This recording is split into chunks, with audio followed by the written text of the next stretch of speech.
আসসালামু আলাইকুম রহমতুল্লাহ। 7 ফেব্রুয়ারি 24 আবারও বড় ভুল করছে সরকার। সরকারের সক্ষমতার এই কেমন অবস্থা, জটিল পরিস্থিতিতে পড়ছে সরকার, কিছু করার নেই। দর্শক, কথা বলছি বাংলাদেশ মিয়ানমার সীমান্ত পরিস্থিতি নিয়ে। বাংলাদেশকে নিয়ে এখন মিয়ানমার ইস্যুতেও ভারত চীনের মধ্যে টানাটানি শুরু হয়েছে।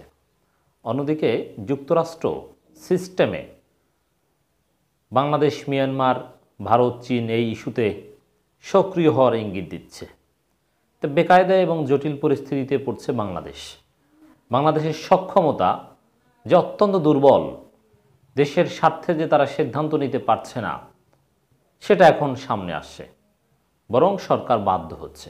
কারণ কি, একটা সরকারের নৈতিক ভিত্তি যদি দুর্বল থাকে, ক্ষমতা আসার জন্য যদি কোনো বিদেশি শক্তির সহায়তা নিতে হয়, যেটা সরকার নিয়েছে, ভারতের সহায়তা নিয়েছে, চীন রাশিয়ার সহায়তা নিয়েছে, এখন নানানভাবে ক্ষমতা আসার পর তাদের কথা শুনতে হয়, তাদের পারপাস সার্ভ করতে হয়। তো এখন মিয়ানমার পরিস্থিতি উত্তপ্ত হওয়ার পর আপনারা একেবারেই স্পষ্টভাবে দেখেছেন যে মিয়ানমারে যে সংঘাত রাখাইনে, তার প্রভাব বাংলাদেশের উপর পড়েছে। এই প্রভাব শুধু কিছু সীমান্তরক্ষী বাহিনী বাংলাদেশে ঢুকে যাওয়া বা বাংলাদেশি নিহত হওয়া মর্টার শেলের আঘাতে এর মধ্যে সীমাবদ্ধ নয়। এটা জটিল ভূ রাজনৈতিক একটা সমীকরণগত প্রভাব বাংলাদেশের উপর পড়েছে। আপনারা জানেন, অনেকটা গোপনে অজিত দেওয়াল বাংলাদেশে ঘুরে গিয়েছেন। গোপন রাখার চেষ্টা হলেও সেই ভিজিট গোপন রাখা সম্ভব হয়নি। কী জন্যে? সরাসরি ভারতের শীর্ষস্থানীয় কর্মকর্তা বাংলাদেশের সর্বোচ্চ নীতি নির্ধারকদের সাথে মিয়ানমার পরিস্থিতি আলোচনা করতে উড়ে এসেছিল। অন দি আদার হ্যান্ড, যুক্তরাষ্ট্র কিন্তু তাদের বার্মা অ্যাক্ট অনুযায়ী সোচ্চার। মানে এখানে বিষয়টা এরকম হয়েছে যে, দেখেন, একটা নিউজের শিরোনাম বলি, তাহলে বুঝতে সুবিধা হবে। মিয়ানমার ইস্যুতে ভারতের সঙ্গে আলোচনা হবে, পররাষ্ট্রমন্ত্রী। নিউজটা আরেকটু আপনাদেরকে দিই। সীমান্তে চলমান মিয়ানমার ইস্যু নিয়ে ভারতের সঙ্গে আলোচনা হবে, এটা মাননীয় পররাষ্ট্রমন্ত্রী ডক্টর হাসান মাহমুদ নিজেই জানিয়েছেন। ভারত আমাদের বন্ধুরাষ্ট্র, মিয়ানমারেরও প্রতিবেশী দেশ ভারত। দিল্লি সফরে ভারতের সঙ্গে বেশ কিছু বিষয়ে আলোচনা হবে। যেহেতু বর্তমানে মিয়ানমার ইস্যু এসেছে, তাই এই বিষয়টি আলোচনা হবে স্বাভাবিক। এই খবর পর্যন্ত 229 জন মিয়ানমারের বিজিপি ও তাদের পরিবারের সদস্য বাংলাদেশে অনুপ্রবেশ করেছে। এছাড়া তাদের মর্টার শেলে বাংলাদেশি সীমানায় 2 জন নিহত হয়েছে। এই জন্য আমরা মিয়ানমারের রাষ্ট্রদূত তাকে তলব করে কড়া প্রতিক্রিয়া জানিয়েছে বাংলাদেশ সরকার, আপনারা জানেন। যাই হোক, দিল্লিতে কথা বলবেন বা দিল্লিতে কথা বলতে গেছেন মাননীয় পররাষ্ট্রমন্ত্রী। এখন এই বিষয়টা দেখেন, মিয়ানমারের যে সংঘাতময় পরিস্থিতি, তাতে ভারত চীন সম্পূর্ণ বিপরীতমুখী অবস্থানে। ভারত চীনের স্বার্থ এখানে কন্ট্রাডিক্টরি, ক্লিয়ার কথা। তো এতে দেখেন স্পষ্টভাবে কি হচ্ছে, ভারত চাচ্ছে যাতে ভারতের লাভ হয়, বাংলাদেশ সেরকম একটা অবস্থান নেই। কারণ দেখেন, ভারতে যারা বিদ্রোহী আছে, আরাকান আর্মি আছে, বাংলাদেশ তাদের সাথে কি আচরণ করবে, না সামরিক জান্তার সাথে কি আচরণ করবে। মানে আবার চীন দেখেন কি করছে, চীন সরাসরি দুই পক্ষের সাথেই একটা সম্পর্ক বজায় রাখছে। তারা আরাকান আর্মিকেও প্যাট্রোনাইজ করছে, আবার বিদ্রোহী অন্যান্য গ্রুপকেও প্যাট্রোনাইজ করছে বলে খবর পাওয়া যাচ্ছে, এবং সামরিক জান্তাকে প্যাট্রোনাইজ করছে, এটা তো স্পষ্ট। এর মানে চীন সব দিকে আছে। কোনো একটা পক্ষের হাতে যদি বার্মার নিয়ন্ত্রণ চলে যায়, বা অথবা আরাকানের কথাই যদি বলি, নিয়ন্ত্রণ চলে যায় বা ফেডারেশন প্রতিষ্ঠিত হয় অথবা ইন্ডিপেন্ডেন্ট হয়, তাহলে যেন আবার চীনের ইন্টারেস্ট ওখান থেকে মাইনাস হয়ে না যায়। এই জন্যে সব পক্ষকেই কোনো না কোনোভাবে বিহাইন্ড দ্য সিন প্যাট্রোনাইজ করছে। আবার যুক্তরাষ্ট্র স্পষ্টতই যারা বেসামরিক অথবা নন মিলিটারি জান্তার বিরুদ্ধে যারা, তাদেরকেই তাদের বার্মা অ্যাক্ট অনুযায়ী নানানভাবে প্যাট্রোনাইজ করার চেষ্টা করছে। আর যুক্তরাষ্ট্রের উদ্দেশ্য তো স্পষ্টতই টু কন্টেইন চীন। তো এক্ষেত্রে বাংলাদেশ কি করবে? এটা বাংলাদেশের জন্য নিঃসন্দেহে জটিল পরিস্থিতি। বাংলাদেশ সীমান্তে ধৈর্য ধরছে, এগুলো ঠিক আছে, এগুলো আমি আগেই বলেছি, এগুলো ঠিক, যদিও জনগণ এগুলো সরকারের সক্ষমতার অভাব বলে মনে করছে। কিন্তু বাস্তবতা হচ্ছে, যেহেতু একটা অনৈতিক পদ্ধতিতে সরকার নির্বাচিত হয়েছে, এ কারণে ভারত যা বলছে তাদের ইন্টারেস্টের জন্য সেরকম একটা অবস্থান নিতে বাংলাদেশ বাধ্য হবে, আর তাতে চীন ক্ষিপ্ত হবে। অন্যদিকে যুক্তরাষ্ট্রের খেলা তো আছেই। এর মানে বাংলাদেশের জাতীয় স্বার্থে, বাংলাদেশের স্থিতিশীলতার স্বার্থে সঠিক সিদ্ধান্ত সরকার নিতে পারছে না, ভুল করতে বাধ্য হচ্ছে ভারতের কারণে। ভারতের কারণে ভুল করতে বাধ্য হবে, কিছু করার নেই। কারণ ভারতের সাথে আওয়ামী রেজিমের সম্পর্ক অনেকটা নতজানু পররাষ্ট্রনীতি, আমরা জানি। তারই অংশ হিসাবে ভারতের সাথে মিয়ানমার ইস্যু নিয়ে কথা হবে এবং ভারতের পারপাস সার্ভ করতে হবে, কিছু করার নেই। যদিও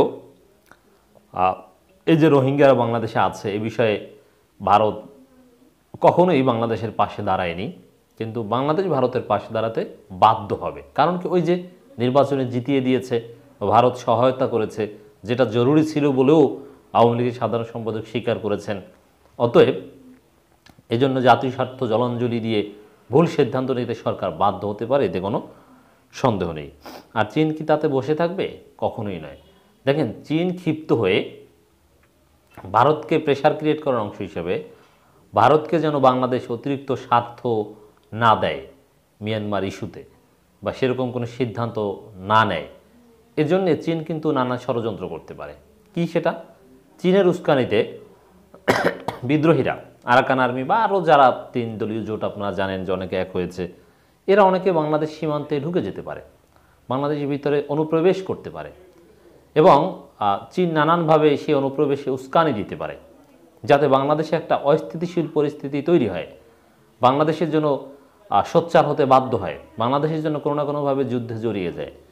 এর মানে নানানভাবে একটা জটিল পরিস্থিতি তৈরি করার চেষ্টা চলছে বলে আমাদের কাছে মনে হচ্ছে। দর্শক, এটা সম্পূর্ণ আওয়ামী লীগের দায়। তাদের নৈতিক ভিত্তি স্ট্রং থাকলে বাংলাদেশ নিয়ে এই টানাহেচড়া করতে পারতো না, এ ধরনের কিছু করার সাহসই পেত না। বরং সীমান্তে বিজিবি কঠোর অবস্থানে থাকতো, বাংলাদেশকে অনুপ্রবেশ করবে, বাংলাদেশে প্রভাব বিস্তার করাবে।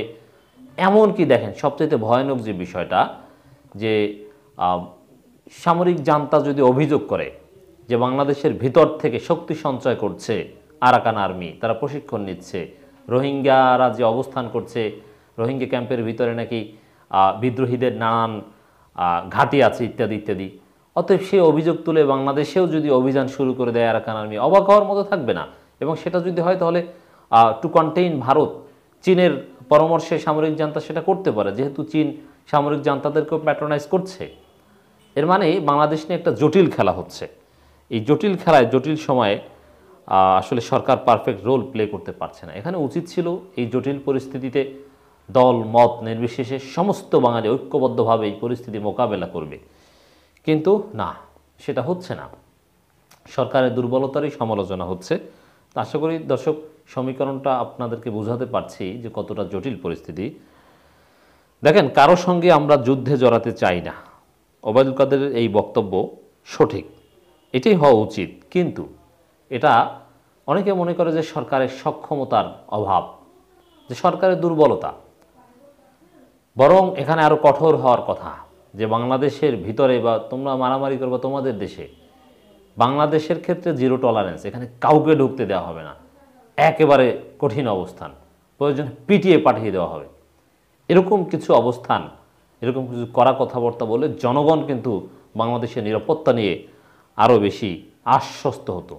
কিন্তু জনগণকে আশ্বস্ত করার মতো কোনো কড়া কথা আওয়ামী লীগ ওইভাবে বলতে পারছে না। যদিও কিছু কথা বলছে, আর কাউকে ঢুকতে দেওয়া হবে না, তারপরে ঢুকতে দিচ্ছে। আর না দিলেই কী হবে, এক পর্যায়ে বাংলাদেশের বিরুদ্ধে, যে বাংলাদেশের মাটি ব্যবহার করছে আরাকান আর্মি বা বিদ্রোহীরা, অমুক তমুক নানান অভিযোগ সামরিক জান্তা আনবে, তখন কি করবেন? অতএব এখানে একটু কঠোরতার দরকার ছিল। আওয়ামী লীগের সাধারণ সম্পাদক সড়ক পরিবহন ও সেতুমন্ত্রী ওবায়দুল কাদের বলেছেন, মিয়ানমারের সঙ্গে আমাদের কোনো বিরোধ নেই, তাদের সঙ্গে যুদ্ধের কোনো কারণ নেই। মিয়ানমার নয়, শুধু কারোর সঙ্গে আমরা যুদ্ধে জড়াতে চাই না। এটা ঠিক, কথা ঠিক, কিন্তু বাংলাদেশের ভূখণ্ড ব্যবহার করতে চাইবে কেউ, অথবা বাংলাদেশের ভূখণ্ডে ঢুকে পড়বে, বাংলাদেশের জনগণ নিহত হবে, তো এতে আরেকটু কঠোর কথা আমার মনে হয় বলার উচিত ছিল বা বলার প্রয়োজন ছিল। যাই হোক দর্শক, আসলে আমরা চাই বাংলাদেশের নিরাপত্তা, স্থিতিশীলতা, যুদ্ধ চাই না, কিন্তু বাংলাদেশের নিরাপত্তা চাই। কিন্তু বাংলাদেশ নিয়ে জটিল খেলায় মেতেছে চীন, ভারত, যুক্তরাষ্ট্র, যার বলির পাঠা হবে বাংলাদেশের সাধারণ মানুষ। আর আমার দেশের স্বাধীনতা সার্বভৌমত্ব অপমানিত হচ্ছে। প্রতিবেশী দেশের বিবাদমান পক্ষগুলো আমাদের দেশের স্বাধীনতা সার্বভৌমত্বকে ঠুনকো মনে করছে, ভয় পাচ্ছে না, সমীহ করছে না।